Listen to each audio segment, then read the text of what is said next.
बहुत बहुत जय श्री कृष्ण, जय सिया राम, जय श्रीमन नारायण, हर हर महादेव।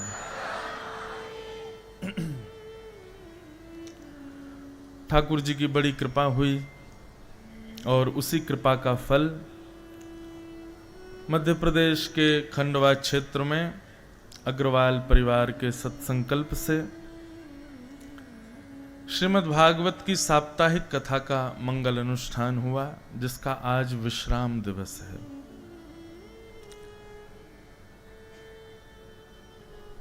मैं कहा करता हूं कथाओं में कि संसारजन्य वस्तुओं का अंत होता है, समापन होता है, पर भगवत संबंधी कार्यों का विश्राम होता है। विश्राम और समापन में अंतर क्या है कि समाप्त हुई वस्तु दोबारा कभी नहीं उठती। इसलिए कभी भी ऐसा नहीं कहना चाहिए कि कथा का समापन है, यज्ञ का समापन है। समापन नहीं, विश्राम। क्यों? जिसका विश्राम होता है वो पुनर्जागृति के लिए होता है, पुनरुत्थान के लिए होता है, पुनरुत्थापन के लिए होता है। तो आज खंडवा में कथा का विश्राम हो रहा है। 2 साल पहले विश्राम हुई थी, इस साल पुनर्जागृत हुई, अब विश्राम हो रही हैं, कुछ महीनों बाद फिर जागृत होंगे। तो समापन नहीं है। समापन का मतलब तो हो गया कि बस अब हो गई, अब नहीं होंगी दोबारा। तो आज विश्राम है।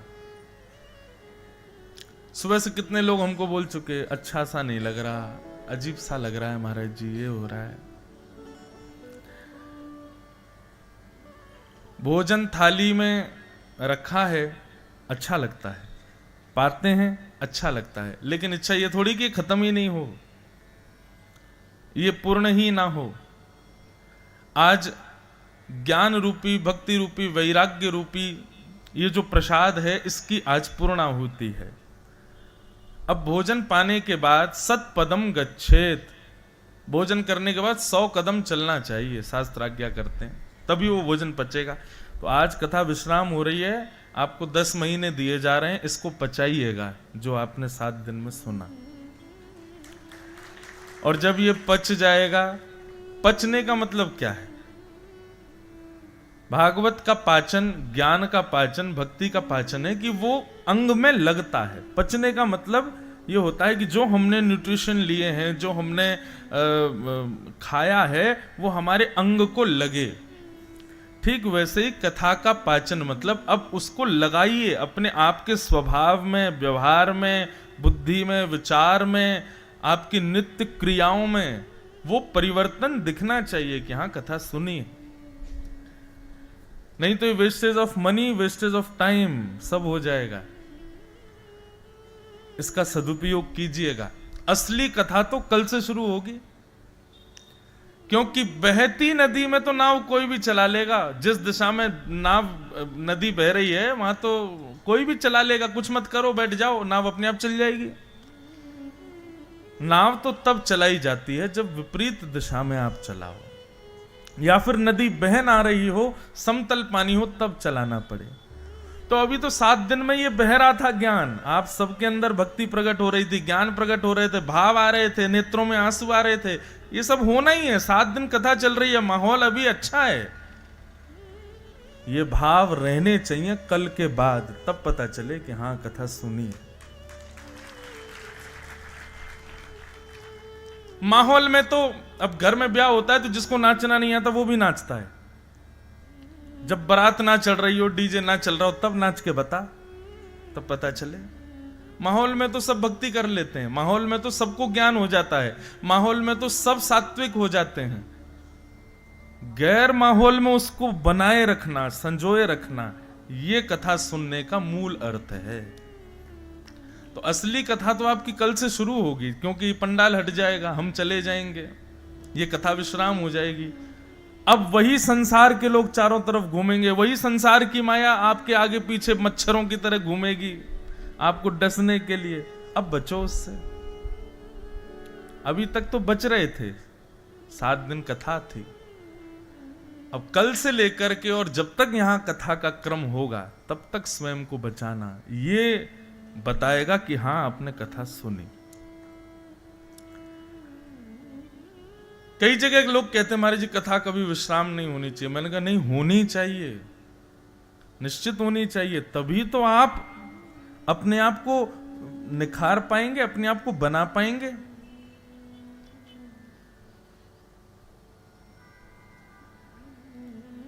तो कल से तैयारी रखिएगा।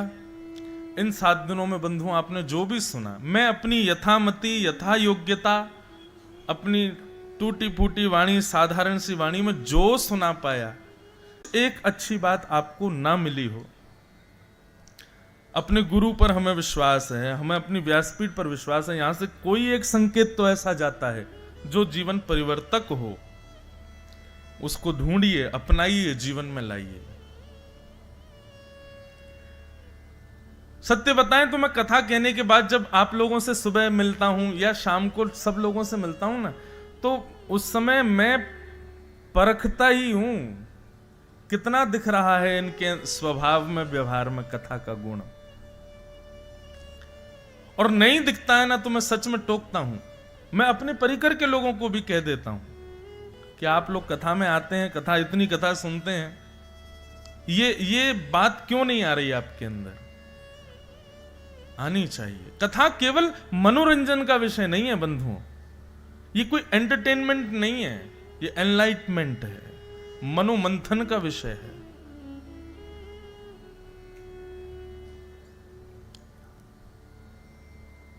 इसका मंथन कीजिएगा, चिंतन कीजिएगा। आज कथा का विश्राम। आइए अब कथा क्रम में चलें। भगवान का विवाह हो गया, अब आज की कथा गृहस्थियों की है। जो बेचारे कुंवारे बैठे हैं वो तो तैयारी रखना कि हाँ अब ऐसा जीवन हमको भी जीना है, और जिनके ब्याह हो चुके हैं वो बेचारे थोड़े से सहम जाना, जब भगवान के संग ऐसा हो रहा है तो हम कौन से विशेष हैं। धन्यो गृहस्थाश्रम,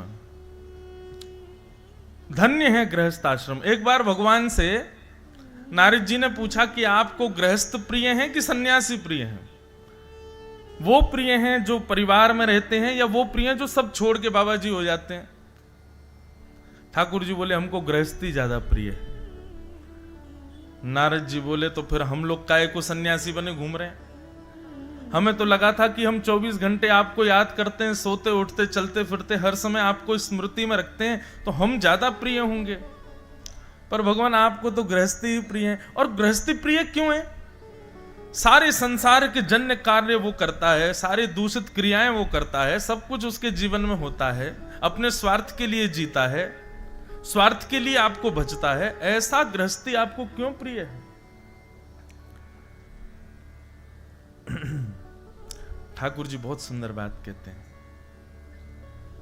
भगवान ने वैसे तो एक प्रैक्टिकल किया, और प्रैक्टिकल क्या किया कि नारद जी के हाथ में एक पात्र दिया और उस पात्र को लबालब तेल से भर दिया और कहा नारद जी पूरे वैकुंठ में घूम के आइए और इस पात्र को हाथ में लेकर के जाना, पर याद रहे एक बूंद भी नीचे ना गिर जाए।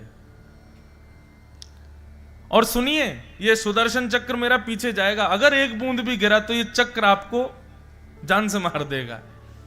नारद जी महाराज के हाथ में वो पात्र दे दिया, तेल भर दिया। अब महाराज जरा भी हिले तो वो छलके नीचे, और पीछे से सुदर्शन चक्र जी बिल्कुल गले के पास तक आ जाएं। नारद जी महाराज बोले बढ़िया सवाल पूछा मैंने भगवान से, इन्होंने तो परीक्षा ले ली मेरी। नारद जी पात्र लेकर के पूरे वैकुंठ में घूम करके बड़े सहम करके लौट करके आए, ठाकुर जी के चरणों में आके पात्र रख दिया।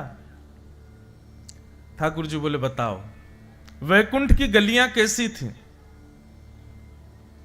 वैकुंठ के पेड़ कैसे थे, वैकुंठ में पेड़ पर बैठे तोतों का रंग कैसा था, वैकुंठ में गलियों में झाड़ू लगाने वाली मेहतरानी की साड़ी कैसी थी। नारद जी महाराज बोले मुझे कुछ नहीं पता, मेरा पूरा ध्यान इसी पर था कि ये तेल नहीं गिर जाए। मैंने कुछ नहीं देखा, गली कैसी थी, तोते कैसे थे, पेड़ कैसे, मुझे कुछ नहीं पता। ठाकुर जी कहते हैं यही उत्तर है तुम्हारा नारद। ये जो तुम्हारे हाथ में पात्र है, ये पात्र ही गृहस्थ आश्रमी का परिवार है, और इस पात्र में जो तेल है ये सब परिवार के लोग हैं। गृहस्थ आश्रमी का जीवन ऐसा ही है, वो परिवार रूपी पात्र को लेकर के चलता है और उसको प्रयास करता है कि एक भी इसमें से छलके ना, सब संभले रहें। और इतना ही नहीं, इस बीच में काल रूपी चक्र उसके पीछे घूमता रहता है। वो योजनाएं बनाता है, बेटे को यहां पढ़ाऊंगा, बेटी का विवाह यहां करूंगा, पत्नी के लिए ऐसा करूंगा, घर अपने लिए ऐसा बनाऊंगा। ये सब विचारधाराएं और इनके लिए क्रियारत रहता है, लेकिन सोच तो लेता है, विचार तो कर लेता है, क्रिया तो करता है, पर काल रूपी चक्र साथ दे तो, नहीं तो वो कभी भी आक्रमण करके उसको वध भी कर सकता है। इतनी सब व्यवस्थाओं में भी, इतनी सब व्यस्तताओं में भी वो मेरे को याद कर लेता है, इसलिए मुझे वो बहुत प्रिय लगता है। इसलिए मुझे गृहस्थी ज्यादा प्रिय नारद। मुझे सन्यासी बहुत प्रिय हैं, मुझे विरक्त वैरागी बहुत प्रिय हैं, पर गृहस्थाश्रमी कुछ ज्यादा प्रिय है। इसलिए धन्य हो गृहस्थाश्रम। तो गृहस्थाश्रम में रहना ये एक सौभाग्य की बात है, और गृहस्थाश्रम में होते हुए कोई चैलेंजेस ना फेस करना ये बड़े दुर्भाग्य की बात है। चैलेंजेस तो आएंगे और वो फेस करने पड़ेंगे, और इस बीच में उसको सॉल्व भी करना पड़ेगा और ठाकुर जी को याद भी करना पड़ेगा। एक प्रकार से कहते हैं ना, दो नाव में पैर रखोगे गिर जाओगे। गृहस्थाश्रमी के कम से कम 20 नाव में पैर हैं और फिर भी उसको बचना है। बड़ा कठिन है गृहस्थाश्रम, लेकिन ठाकुर जी को बड़े प्रिय हैं गृहस्थाश्रम। ठाकुर जी का विवाह हो गया रुक्मणी जी के साथ में। मैं कहा करता हूं रुक्मणी लक्ष्मी है, और लक्ष्मी का विवाह केवल नारायण से होता है। नारायण के सिवा लक्ष्मी और किसी की नहीं हो सकती।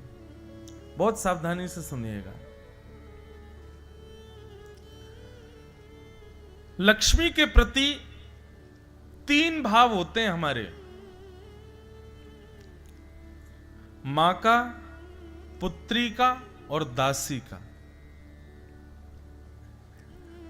श्रेष्ठ कौन सा है और अश्रेष्ठ कौन सा है, ध्यान से सुने। उत्तम, मध्यम और अधम।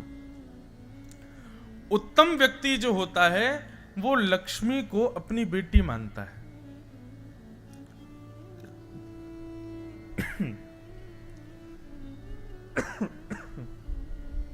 उत्तम व्यक्ति लक्ष्मी के प्रति पुत्री भाव रखता है। मध्यम व्यक्ति लक्ष्मी के प्रति मातृ भाव रखता है, और अधम व्यक्ति लक्ष्मी के प्रति दासी का भाव रखता है। उत्तम व्यक्ति का लक्षण क्या है कि उत्तम व्यक्ति बहुत सावधानी से सुनो सब लोग। बैठ जाओ माता जी, जहां जगह मिले बैठ जाओ। बहुत सावधानी से सुनो।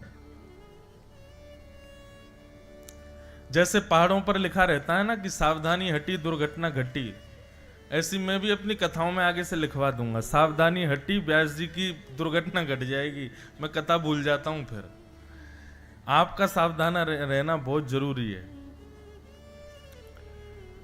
वैसे बताऊं श्रोताओं को कथा कैसे सुननी चाहिए? जैसे व्यास जी कथा सुनाते हैं बिल्कुल वैसे सुननी चाहिए।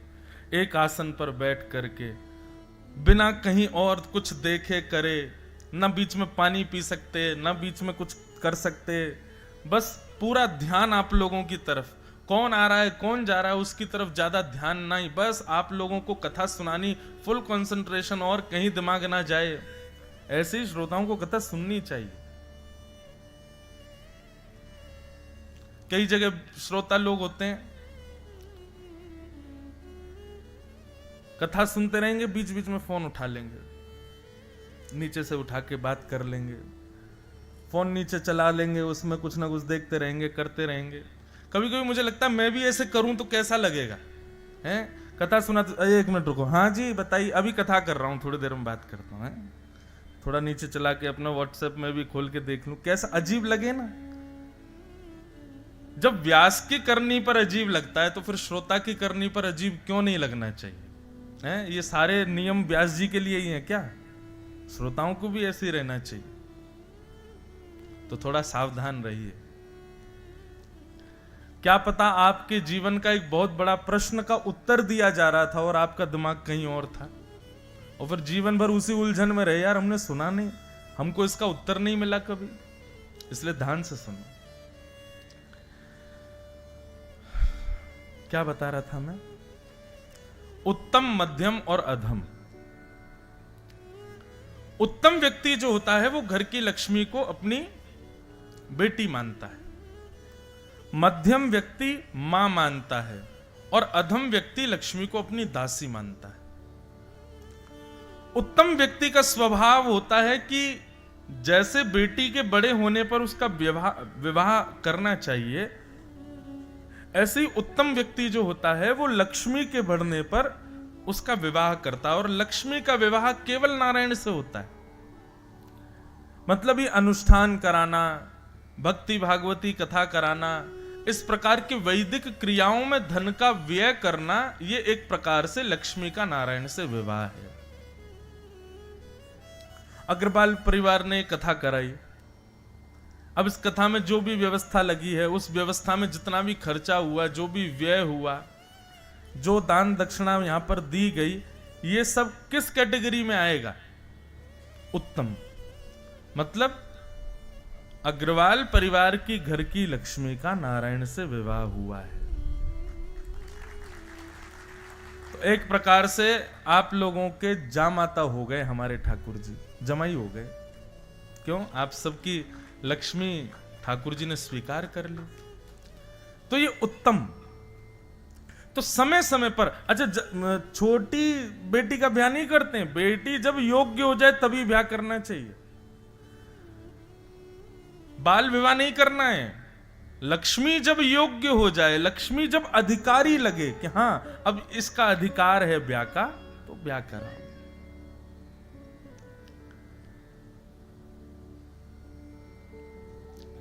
तो यह है उत्तम। मध्यम व्यक्ति जो होता है वो लक्ष्मी को मां मानता है। बालक का मां के प्रति स्वार्थ प्रेम होता है। कैसा प्रेम होता है? कि मां मेरे अलावा किसी और से प्यार ना करे। छोटे बालक के सामने मां यदि दूसरे के बालक को उठा ले तो वो हत्या मचा देता है, चढ़ जाएगा, उस बालक के बाल खींच देगा। ज्यादा बड़ा नहीं, मतलब मध्यम बालक जो होता है 2-3 वर्ष का, उसके सामने मां यदि दूसरे के बालक को उठा ले, रो रो के बेहाल हो जाएगा। नहीं, ये मेरी मां है, ये बस मेरी ही रहेगी, इसके अतिरिक्त नहीं। इसी प्रकार लक्ष्मी का व्यय करने वाले मध्यम व्यक्ति कैसे होते हैं? ये मेरा पैसा है, मैं इसको कैसे दे सकता हूं? अरे भाई दान करने योग्य है तुम्हारा? बोल नहीं नहीं नहीं, ये मेरा है, इसका अधिकार केवल मेरे ऊपर है। दान करने की जहां बात आती है, जहां पर कुछ सदुपयोग करने की बात आती है, किसी को भेंट देकर के किसी के कल्याण की बात आती है, तो उनको इतनी घबराहट हो जाती है जैसे छोटे बालक को अपनी मां की गोद में दूसरे बालक को देख के हो जाती है। नहीं नहीं नहीं नहीं नहीं, दूसरे के लिए कैसे खरीद? मेरा है, मेरे लिए होगा, मैंने कमाया। तुमको क्या पता रात रात भर मैंने कितनी मेहनत कर करके, खून पसीना एक करके कमाया है, और ऐसी खर्च कर दें कहीं भी? नहीं। तो ये मध्यम व्यक्ति का लक्षण है। वो ज्यादा करता है दूसरों के लिए, लेकिन ज्यादातर अपने लिए करता है। और अधम व्यक्ति वो लक्ष्मी को दासी मानता है। जहां चाहूं फेंक करके कुछ भी खरीद लूं, जो चाहूं उड़ा करके खरीद लाऊं, ये खा लूं, वो कर लूं। अरे मेरे पास पैसे की कोई कमी थोड़ी, ऐसे लाओ, ये गाड़ी लाओ, ऐसे जूते लाओ, ऐसे ये लाओ। इस प्रकार से जो धन का व्यय असद स्थानों पर ज्यादा करता है। मदिरा पीने में धन का व्यय करने में संकोच नहीं करता। एक जीव को मार करके खाने में धन का व्यय करने में संकोच नहीं करता। किसी दूषित स्थान पर जाकर के नाचने गाने में धन को व्यय करने में उसको संकोच नहीं होता। ऐसे व्यक्ति को अधम माना गया।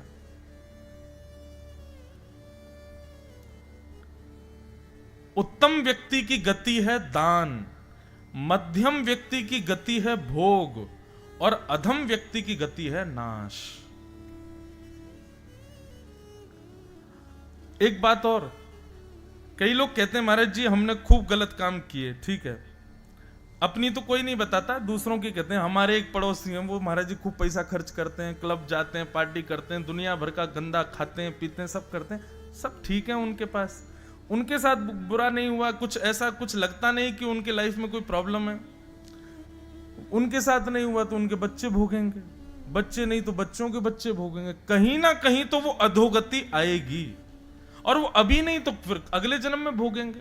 कई लोग होते हैं उनका जीवन बड़ा व्यवस्थित होता है, सब कुछ बहुत अच्छा है, लेकिन फिर भी कष्ट है जीवन में, ये भोग रहे हैं हम अपने पूर्व जन्म का। उस समय हमें ये बात समझ नहीं आती थी, रोका जाता था, टोका जाता था, ऐसा मत करो, तब नहीं, अरे एक ही जीवन मिला है, भोग लो जितना कर सको।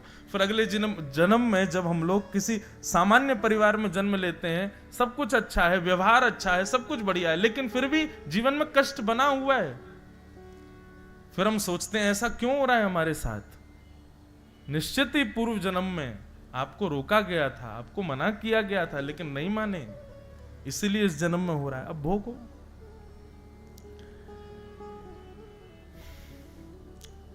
इसलिए भैया धन की गति पर थोड़ा ध्यान दो। या तो धन को पुत्री मानो, वैसे सबसे बढ़िया पुत्री मानो, या फिर धन को मां मानो, दासी तो कभी मत मानो। चाहे कितना धन बढ़ा दें ठाकुर जी, पर कहीं भी अधम स्थान पर धन का व्यय नहीं करना चाहिए। कई वैश्य समाज के लोग और भी समाज के लोग दीपावली के दिन जुआ खेलते हैं, मैंने सुना है। कितने बड़े नाश की बात, मतलब जिस दिन लक्ष्मी पूजा होती है पूरे भारत में, उसी दिन आप लक्ष्मी को दांव पर लगा देते हो। ये रखे 500, ले चल बेटा, शुरू हो गए, किसका होगा ये दांव पर लगाना ही तो है। तो द्रौपदी पर इतनी दया क्यों आ रही है जब आप लक्ष्मी को दांव पर लगा देते हो? तो इसलिए भैया ये छोटी छोटी चीजें हैं, इनसे बचिए।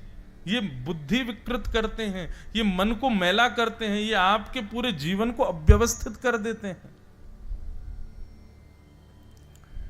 लक्ष्मी केवल ठाकुर जी की है, इसलिए भगवान ने रुक्मणी जी के साथ में विवाह किया, लक्ष्मी को अपनाया। भगवान का प्रथम विवाह रुक्मणी जी के साथ में हुआ। ठाकुर जी का दूसरा विवाह जामवंत की बेटी जामवती के साथ में हुआ। कैसे हुआ?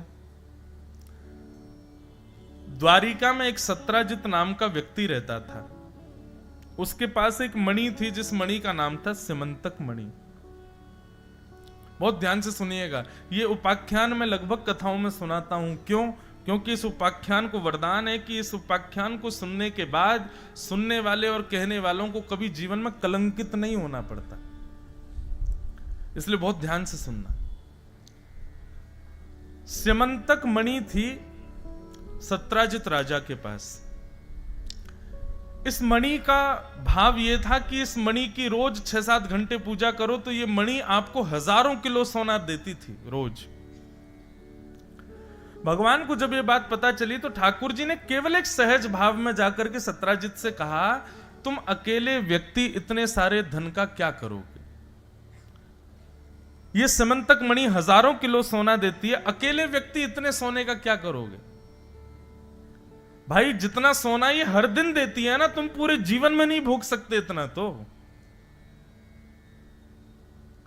सत्राजित ने कहा, आप क्या कहना चाहते हैं? बोले मैं ये कहना चाहता हूं, ऐसी वस्तु को तो द्वारिका के कार्यालय में जमा करा दो, इससे जितना धन होगा हम द्वारिका का विकास करेंगे। और रही बात ये मणि तुम्हारी है तो तुमको कितनी जरूरत रहती है हर महीने हर साल, हमको बता दो, हम उतना तुमको दे देंगे। अब तुम भरते ही तो जा रहे हो, इसका कुछ लाभ तो है नहीं। सत्राजित बोला, मैं तकिया बना के सोऊं, मैं गद्दा बना के सोऊं, मैं सोने की चटनी खाऊं, मैं सोने की रोटी बनाऊं, मेरा है, मैं रखूंगा, मैं किसी को नहीं दूंगा। ठाकुर जी बोले समझाना हमारा फर्ज था, ना मानना तुम्हारा धर्म है, कोई बात नहीं। ठाकुर जी वहां से चले गए। सत्राजित ने मणि नहीं दी भगवान को। अगले दिन ही क्या हुआ कि सत्राजित का छोटा भाई था प्रसेन, वो प्रसेन मणि पहन करके नगर में घूम करके सबको दिखा रहा था कि देखो मेरे पास मणि है। और मणि पहन के घूमता घूमता जंगल की ओर गया तो एक भालू ने प्रसेन को मार दिया। मणि लेकर के पहले शेर ने मारा तो शेर लेके चला गया, शेर को भालू ने मार दिया, भालू शेर से लेके चला गया। 3 दिन तक जब प्रसेन लौट करके नहीं आया तो सबने भगवान के ऊपर आक्षेप लगा दिया कि ठाकुर जी इस मणि को मांगने गए थे, सत्राजित ने देने से मना कर दी, इसलिए प्रसेन को बंदी बना करके भगवान ने मणि चुरा ली है। इसी को कहते हैं कलंक।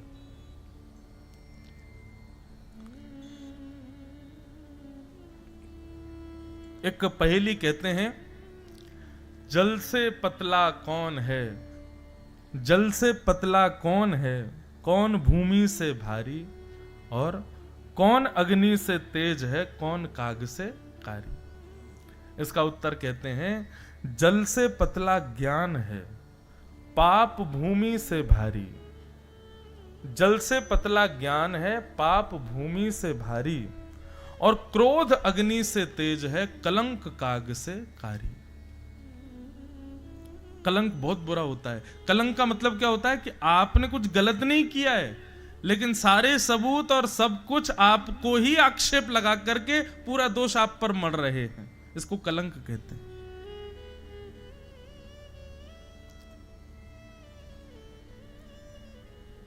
पृथ्वी पर जन्म लेने पर जन्म से मृत्यु तक ऐसा हो ही नहीं सकता कि एक बार आपको कलंक ना लगे। चाहे 4 दीवारी में 2 लोगों के बीच में ही बात हो, चाहे पत्नी ही लगावे, चाहे पति ही लगावे, चाहे बच्चों के मन में ही आ जाए, चाहे माता पिता ही सोच लें, लेकिन लगेगा जरूर। इतना आपको संभल के रहना है कि बस वो बड़े रूप में ना लगे, लेकिन लगता जरूर है। जैसे बंधुओं, जन्म लेने के बाद में कुछ इंजेक्शंस लगते हैं ना बच्चों को, वो जरूरी होते हैं। ऐसे जीवन में कुछ कुछ गिरावटें, कुछ कुछ ठोकरें जरूरी हैं। मानव को वो नहीं लगती है ना तो वो मानव जी नहीं पाता आगे। इसलिए कुछ कुछ चीजें होना जरूरी है। लेकिन ये ठाकुर जी का निधान है, ठाकुर जी का विधान है। किसी को तो 30 साल की उम्र में ही सब भुगवा दिया, और किसी को जाकर के 70-80 साल में जाकर के चीजें भोगनी पड़ती हैं। पर आता जरूर है। ये कुछ ब्रेकर्स हैं हमारी लाइफ के, वो आएंगे जरूर। बस अपनी गाड़ी के ब्रेक आप कंट्रोल रखना, ठीक रखना। कहीं ऐसे ना हो कि ब्रेकर आए और ब्रेक लगे ही नहीं और उछल गए महाराज जोर से। और ये ब्रेकर्स क्या हैं? संयम, अपनी इंद्रियों पर, अपने विचारों पर, अपनी बुद्धियों पर। ये कथा जो है ना, एक प्रकार का सर्विस, जैसे गाड़ी की सर्विस होती है ना, ऐसे ही मानवों की सर्विस सेंटर है कथा। 7 दिन के लिए खंडवा में लगी, अब 1 तारीख से बागेश्वर धाम में लगेगी, फिर 7 को वहां पूरी होके 10 तारीख से विदिशा में लगेगी, 16 को वहां पूरी होगी। तो फिर जहां जहां ये कथा रूपी सर्विस सेंटर लगता है, वहां वहां की गाड़ी रूपी मानव आते हैं, उनकी सर्विस की जाती है मंच से। किसी का कोई पाया खराब होता है, किसी का कोई नट बोल्ट ढीला होता है, वो सब यहां से कसे जाते हैं, जिसका जैसा कस जाए। पर इसका पूर्ण कारण क्या है सर्विस का? ताकि आपके वेग जो हैं, रोड पर जब आप चलो, जीवन में जब आप चलो, तो जो ब्रेकर्स आए वहां कहीं आप डिसबैलेंस ना हो जाओ, उसके लिए।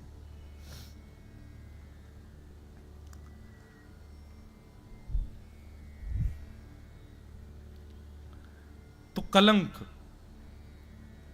ये कुछ गलत ना करने पर लगा हुआ आरोप होता है आपके ऊपर। भगवान के ऊपर आरोप लग गया, ठाकुर जी पहले तो मुस्कुराए, बोले कोई बात नहीं भैया, हमने किया तो कुछ गलत नहीं है, लेकिन ठीक है, कलंक लग गया तो स्वीकार है। भगवान ने अपनी सेना को बुलाया, बोले भैया कलंक लगा है, ढूंढने चलो मणि कहां है। ठाकुर जी ढूंढते ढूंढते वन में गए। वन में जाकर के देखा तो प्रसेन मरा पड़ा था। प्रसेन के पास मणि नहीं थी, वहां शेर के पंजों के निशान थे। पीछे गए तो आगे जाकर के देखा शेर भी मरा पड़ा था। शेर के पास में रीछ के पैरों के निशान थे। उसके पीछे पीछे गए तो एक गुफा में वो जा रहे थे। ठाकुर जी ने सेना को बाहर रोका, स्वयं गुफा में चले गए। भीतर जाकर के देखा तो थोड़ी अंदर एक चमक रही थी वस्तु, वही वो मणि थी। मणि को जैसे ठाकुर जी ने उठाया, विशाल एक रीछ ने भगवान के ऊपर आक्रमण कर दिया। 18 दिन तक ठाकुर जी उससे युद्ध करते रहे। 18 दिन बाद जब नस नस ढीली हो गई रीछ की, चरणों में गिर गया, क्षमा मांगने लगा, प्रार्थना करने लगा, भगवान मुझे मत मारिए, मैं आपका प्रिय सखा हूं, मेरा नाम जामवंत है। जामवंत का नाम सुनते ही भगवान का क्रोध शांत हो गया। अपने हृदय से लगाया, बोले जामवंत जी आप यहां क्या कर रहे हो? बोले ठाकुर जी मैं चिरजीवी हूं, चिरंजीवी हूं। कलयुग में भी हैं जामवंत जी, सप्त चिरंजीवी है ना, एक उनमें से जामवंत जी हैं। जामवंत जी महाराज बोले भगवान मैं सतयुग, त्रेता, द्वापर, कलयुग चारों युगों में रहता हूं, मेरा कभी अंत नहीं होता। भगवान ने हृदय से लगाया, बैठे, थोड़ी देर बातचीत हुई। ठाकुर जी ने बताया, बोले हमको ये मणि चाहिए, इस मणि की वजह से हमारे ऊपर कलंक लगा है। जामवंत जी बोले ले जाओ भगवान, लेकिन कोरी मणि मत लेके जाओ। ठाकुर जी बोले तो? बोले हाथ आगे करो। भगवान ने हाथ आगे किया तो जामवंत जी भीतर गए, अपनी बेटी को लेकर के आए और अपनी बेटी का हाथ ठाकुर जी के हाथ में रख दिया। बोले भगवान मेरी पुत्री को स्वीकार करो।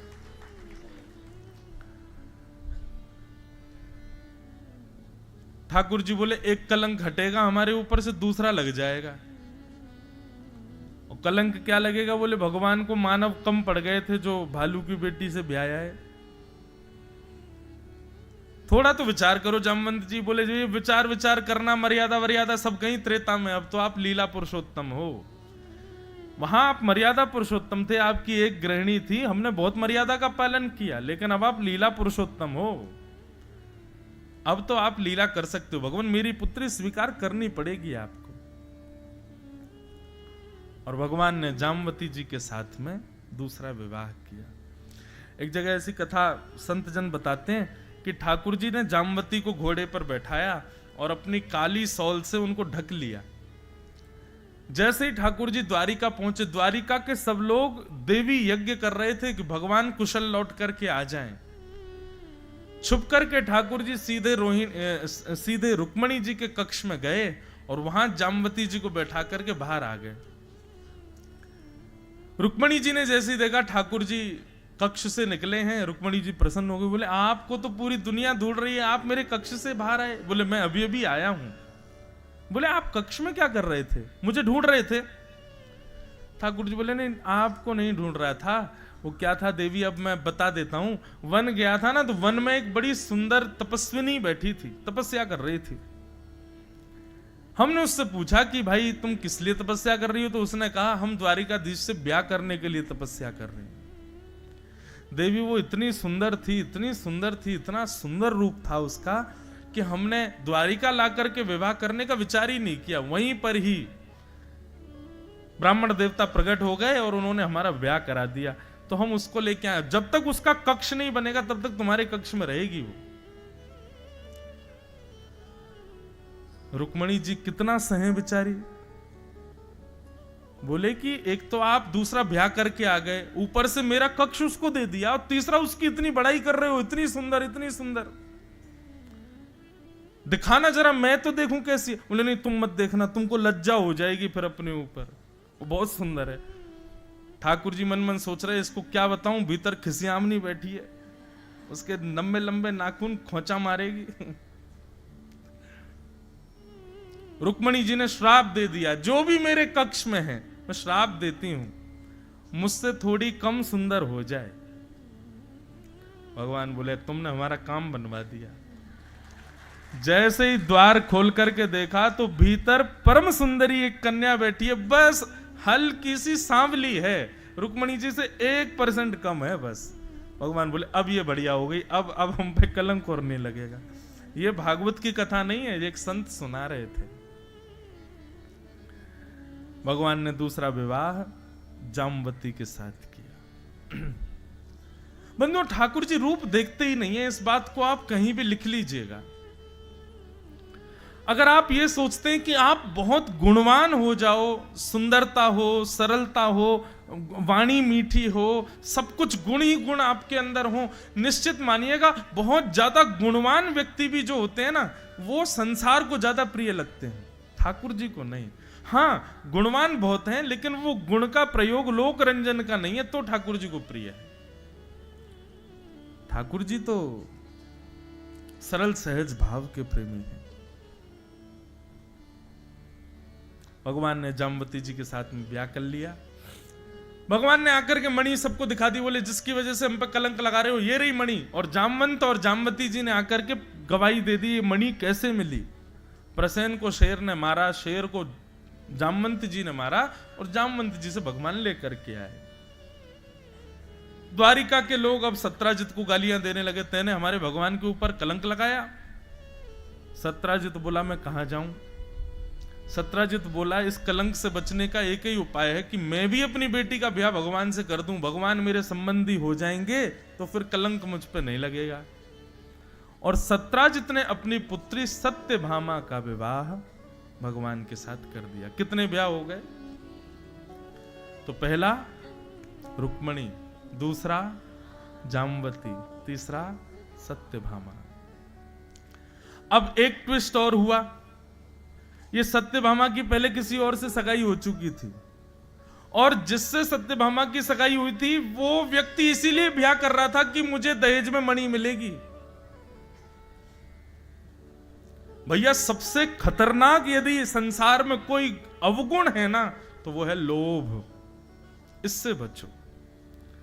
आपको यदि लगता है कि आपके भीतर काम प्रकट हो चुका है, आपको लगता है कि आपके अंदर क्रोध बहुत ज्यादा है, आपको लगता है कि आपके भीतर ये दोष जन्म ले रहे हैं, तो निश्चित है कहीं ना कहीं लोभ बैठा है अंदर से। तो निश्चित है कोई ना कोई पीड़ा, कोई ना कोई रोग बना ही रहेगा। पाप के पिताजी का नाम है लोभ। सबसे पहले लोभ जीवन में आता है, और वही लोभ फिर काम, क्रोध, ईर्ष्या, द्वेष, अभिनिवेश, चिंता, ममता, अहमता, इन सबको जन्म देता है। इसलिए लोभ से बचिए।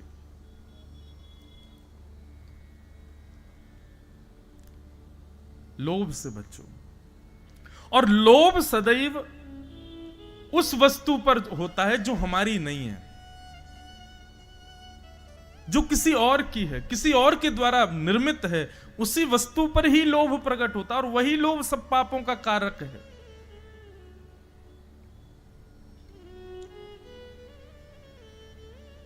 इसलिए कभी भी लोभ मत करो। और लोभ से बचने का एक ही तरीका है, दृष्टि को ऐसा बनाओ कि किसी की भी वस्तु देखो, उस पर किसी व्यक्ति विशेष का अधिकार ना जान करके ठाकुर जी का अधिकार जानो। सबई भूमि गोपाल की, सब गोपाल जी का। तो फिर लोभ भी होगा ना तो भी दोष नहीं होगा, क्योंकि गोपाल जी का है। लोभ कब होता है? पड़ोसी ने इतना बढ़िया घर कैसे बना लिया, ये लोभ हो गया। अब उसके घर को देख रहे हैं, गाड़ी को देख रहे हैं, तो मन में ज्वलनशीलता हो रही है, यही लोभ है। किसी के बच्चे ज्यादा पढ़ लिख जाएं, बच्चे ज्यादा अच्छे निकल आए, तो बस मन में चिंता हो गई, लोभ हो गया, हमारे बच्चे ऐसे क्यों नहीं। ये लोभ, यही दोष का कारण है, इसको नष्ट करो।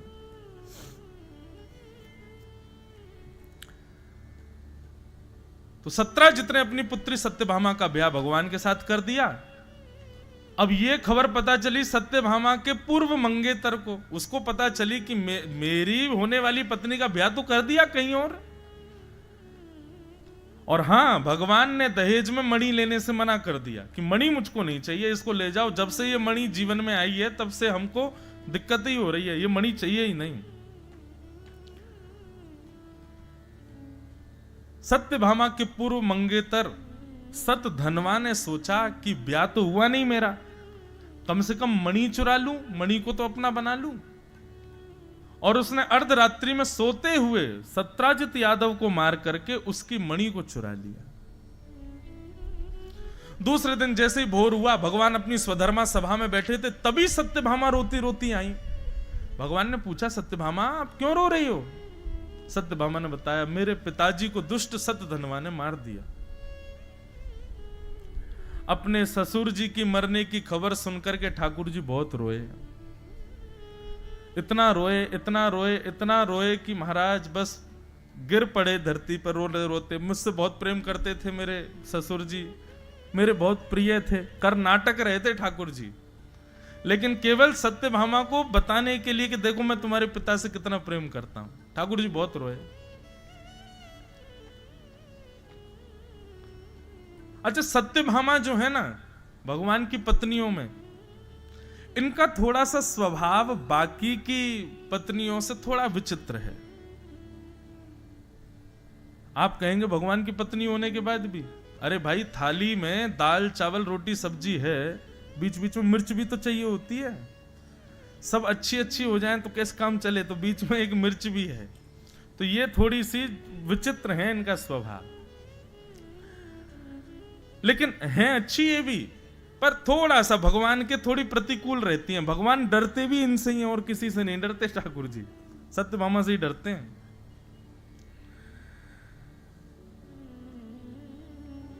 और डरना भी चाहिए, भलाई भी इसी में ही है। बाकी आप लोग ज्यादा एक्सपीरियंस दो, मुझे तो पता नहीं है ज्यादा भय होता है कि नहीं, पर एक बात मुझे ऐसी लगती, अनुभव होता है कि एक व्यक्ति साथ ऐसा है जिससे आप थोड़े भयभीत हो तो आप कंट्रोल्ड रहोगे। माता पिता जब बालक के ऊपर नहीं होते ना, तभी बिगड़ता है वो, क्योंकि उसको कोई रोक नहीं है। और या फिर माता पिता बड़े खुले दिमाग के हों, बच्चे को सब करने की अनुमति दे दें, बच्चा बिगड़ेगा निश्चित। जो माता पिता बालकों को रोकते बहुत हैं, वही बालक बनते हैं आगे चल के कुछ। तो इसलिए पति के साथ पत्नी भी ऐसी ही होनी चाहिए, थोड़ा उसको कंट्रोल रखे, और पति भी थोड़ा कंट्रोल वाला, थोड़े ही, ज्यादा नहीं, हल्का ही। मेरे को ऐसा लगता है कि मानव का स्वभाव कैसा है ना, जैसे पानी को खुले में छोड़ दो तो ढलान की ओर जाता है, ऐसी मानव है। मानव को खुला छोड़ दो तो नीचे ही जाएगा। ऊपर चढ़ाने के लिए तो मोटर ही लगानी पड़ती है पानी को। ऐसे ही मानव को भी व्यवस्थित करने के लिए एक वेग जरूरी है। तो भगवान के साथ में वेग के रूप में है सत्यभामा। उनसे थोड़ा डरते हैं ठाकुर जी। सत्यभामा के आगे बहुत रोए ठाकुर जी, ऐसा दिखा रहे हैं कि मानो जैसे उसके पिता से कितना प्रेम करते हैं।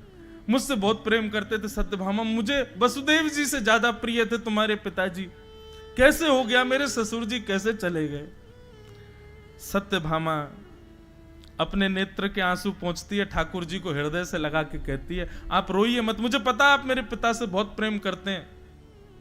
भगवान बोले, हाँ देवी बहुत प्रेम करता हूं। अब एक काम कीजिए, मेरी पिता की मृत्यु का बदला आप ही लोगे। फिर इतना रो रहे हो ना आप, आपको इतनी याद आ रही मेरे पिताजी की, आप ही बदला लेके आओ, जाइए मार दीजिए उस सतधनवा को, और मेरे पिता के प्राण जिस मणि में बसते हैं वो मणि लेके भागा है, मणि ले आइए और लाके मुझे दे दीजिए। ठाकुर जी के आंसू सूख गए। भगवान बोले, ये मणि नहीं जाएगी। ठाकुर जी बोले, अच्छा तो मैं जाऊं फिर? बोले, हाँ जाइए, अभी जाइए। ठाकुर जी निकल पड़े। सतधनवा को पता चल गया कि द्वारिकाधीश उसको मारने आ रहे हैं, तो सतधनवा मणि अक्रूर जी को देके भाग गया। भगवान ने बीच रास्ते में सतधनवा को पकड़ लिया, उसके साथ युद्ध हुआ, युद्ध में वो मारा गया। भगवान ने उसकी सब पॉकेट्स चेक करी, लेकिन उसके पास मणि नहीं मिली। भगवान उसके घर पहुंच गए, पूरा घर छान लिया, वहां पे भी मणि नहीं मिली, क्योंकि मणि तो अक्रूर जी को देके गया है वो। अब ठाकुर जी को पता नहीं कि अक्रूर जी को दे गया। 2 दिन तक ठाकुर जी तलाशी करते रहे, जहां जहां उसके निवास थे सब जगह भगवान ने देखा, नहीं मिली। ठाकुर जी को वैसी चिंता सता रही थी, अब खाली हाथ जाऊंगा तो वो पूछेगी मणि कहाँ है। भगवान जैसी लौट करके आए, द्वार पर ही खड़ी थी सत्यभामा। भगवान ने आकर के कहा, हमने मार दिया सतधनवा को, तुम्हारे पिता के हत्यारे का वध कर दिया मैंने, अपने पिता अपने प्रिय ससुर जी की मृत्यु का बदला लिया मैंने। सत्यभामा सुनती रही, कुछ बोली नहीं, सीधे हाथ आगे किया, मणि दो। ठाकुर जी बोले, उसके पास मणि नहीं थी, मैंने सब जगह देखा, मणि मिली नहीं मुझे।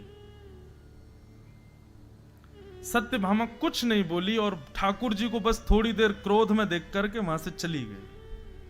और 1 वर्ष तक उसने भगवान से बात नहीं की। क्यों? मन में यह सोच लिया कि इनकी तो पहले से ही दृष्टि थी मेरे पिता की मणि पर, कहीं मैं उसका उपयोग ना कर लूं, इसलिए इन्होंने छुपा दी है कहीं पर, मुझे नहीं देना चाह रहे। बंधुओं, ये संसार है, ये लीला भगवान क्यों कर रहे हैं? क्या भगवान पर ये सब लीला लागू होती है? नहीं, केवल मुझे और आपको समझाने के लिए कि भैया यही संसार है।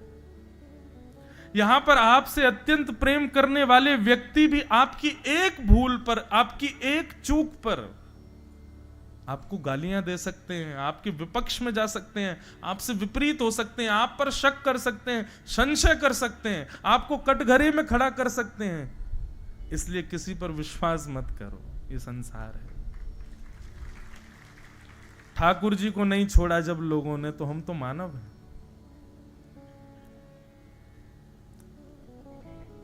लेकिन ऐसी परिस्थिति यदि कभी हमारे साथ हो जाए तो करना क्या है? मौनमास्ताम, चुप रहो, मौन रहो। सत्य का एक स्वरूप होता है बंधुओं कि सत्य कितना भी दबा लिया जाए वो प्रकट हो जाता है। आप एक और सूत्र ऐसा कहा जाता है जो बहुत सफाइयां देता है ना, बात बात पर बहुत ज्यादा प्रस्तुत करता है अपने आप को। नहीं नहीं नहीं नहीं, ऐसा नहीं, ऐसा नहीं, नहीं नहीं नहीं, मैंने तो, समझो उसने कहीं ना कहीं तो गड़बड़ी की है, इसीलिए इतना प्रस्तुत कर रहा है। सत्य व्यक्ति प्रस्तुत नहीं करता अपने आप को। यदि संसार में कभी इस प्रकार की घटना या इस प्रकार का व्यवहार आपके साथ में हो, तो उस समय बस सत्यता से प्रसन्न होकर के अपना जीवन यापन कीजिए और समय आने दीजिए, एक समय आने पर आपका सत्य उजागर होगा। हां, कभी कोई पूछे या कुछ ऐसी बात आवे तो सत्य बता दीजिए, लेकिन कोई माने ना तो थोपिए मत उसके ऊपर। नहीं मानना ये उसकी जिम्मेवारी है, आपने बता दिया ना बस। अब पीछे मत लगे रहो कि नहीं मैंने ऐसा किया नहीं है, नहीं मेरे से ऐसा हुआ नहीं है, तुमको गलत समझ में आ रहा है, नहीं नहीं ऐसा है नहीं। ये बार बार प्रस्तुत मत करो, एक ही बार प्रस्तुत करना है बस स्वयं को। ठाकुर जी ने सत्यभामा के सामने स्वयं को प्रस्तुत नहीं किया। भगवान ने कहा तुम मौन तो हम भी मौन, मत करो बात। 1 वर्ष बाद एक ब्राह्मण का आगमन हुआ द्वारिका में। उसने खूब सारी जंजीरें पहन रखी थी सोने की, हाथों में 5 में 10 में उंगलियों में अंगूठियां। भगवान बोले ब्राह्मण भाई कितना भी धनवान हो जाए प्रदर्शन कभी नहीं करता, ये ब्राह्मण कैसा इतना प्रदर्शन कर रहा है? ठाकुर जी बोले वाह भैया, ये देखो क्या बढ़िया, तुम तो जंजीर वंजीर पहन के घूम रहे हो हैं, इतना धन किसकी कृपा है? बोले सब अक्रूर जी महाराज की कृपा है महाराज। सोने की थाली, सोने की चम्मच, सोने की कटोरी, रोज 1000 ब्राह्मणों को भोजन कराते हैं और पात्र ही दान में दे देते हैं।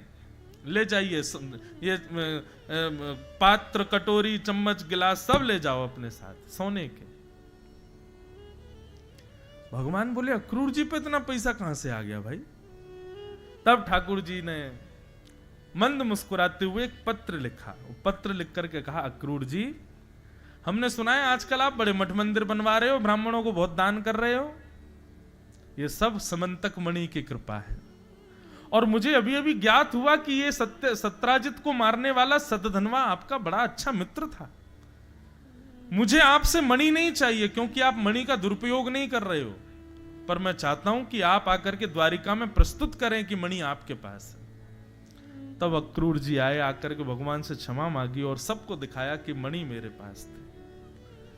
तब सत्यभामा ने भगवान से क्षमा मांगी।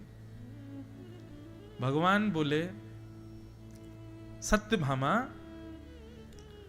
कभी भी किसी व्यक्ति पर संशय करने से पहले 3 बार विचार करना चाहिए।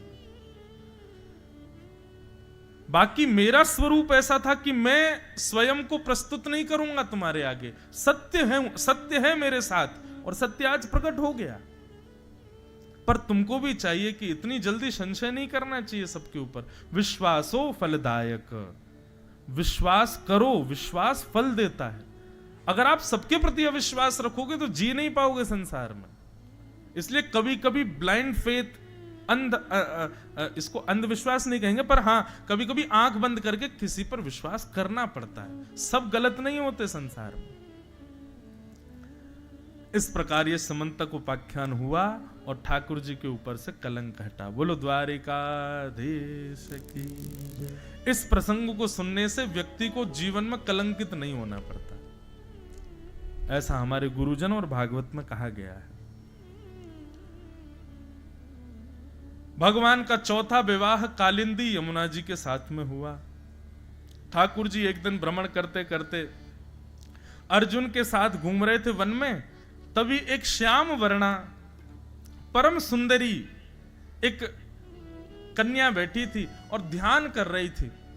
उसके रूप को देखते ही अर्जुन का मन आ गया। अर्जुन बोला, भगवान ऐसी पत्नी हो जाए तो मेरा तो जीवन धन्य हो जाए। भगवान बोले, देरी क्या बात की, जाओ प्रस्तुत कर दो अपने भाव जो तुम्हारे हो, यदि राजी हो जाएगी तो यहीं ब्याह करा देंगे तुम्हारा। अर्जुन बोला, आप मेरा साथ दोगे? बोले, बिल्कुल दूंगा। एक बार उसकी रजामंदी पूछ ले, अगर वो राजी हो जाए तो मैं तेरा ब्याह कराऊंगा। अर्जुन दौड़ करके गया और जाकर के कहने लगा, हे श्याम वर्णा सुंदरी, तुम कौन हो और यहां इस नदी के तट पर बैठ करके किसकी आराधना कर रही हो, किसका ध्यान कर रही हो? नेत्र खोल करके यमुना जी बोली, अर्जुन। नाम सुनते ही अर्जुन घबरा गए। बोले, आपको कैसे पता मैं अर्जुन हूं? बोले, मुझे सब पता है अर्जुन, मैं कालिंदी हूं यमुना, और मैं यहां इस वन में तुम्हारे मित्र द्वारिकाधीश को अपने पति रूप में वर्ण करने के लिए ध्यान कर रही हूं। अर्जुन ने जब पीछे मुड़ करके देखा, भगवान मंद मंद मुस्कुरा रहे थे। बोले, अब मैं क्या करूं अर्जुन, मेरी गलती तो। बोले, नहीं, पूरे विश्व से तुम्हें ही ब्याह कर लो, सबको तो तुम्हें ही चाहिए और हम लोगों के लिए कोई है कि नहीं? भगवान बोले, अर्जुन ये कोई स्त्रियां नहीं है जिनसे मैं ब्याह कर रहा हूं, ये प्रकृति है। पृथ्वी, अग्नि, जल, वायु, आकाश, मन, बुद्धि और अहंकार, ये भगवान की 8 मुख्य पत्नियां हैं। ये केवल ठाकुर जी की रहती हैं। ठाकुर जी से जैसे इनको अलग किया जाता है, यही पाप जन्या हो जाती हैं। ठाकुर जी अपनी ही बनाई हुई अष्टधा प्रकृति के साथ में विवाह कर रहे हैं। किसी स्त्री विशेष के साथ ब्याह नहीं हो रहा ठाकुर जी का। भगवान बोले, ये यमुना है, ये मेरी सदा से पत्नी है, बस कृष्ण अवतार में मैं एक लीला के रूप में विवाह कर रहा हूं।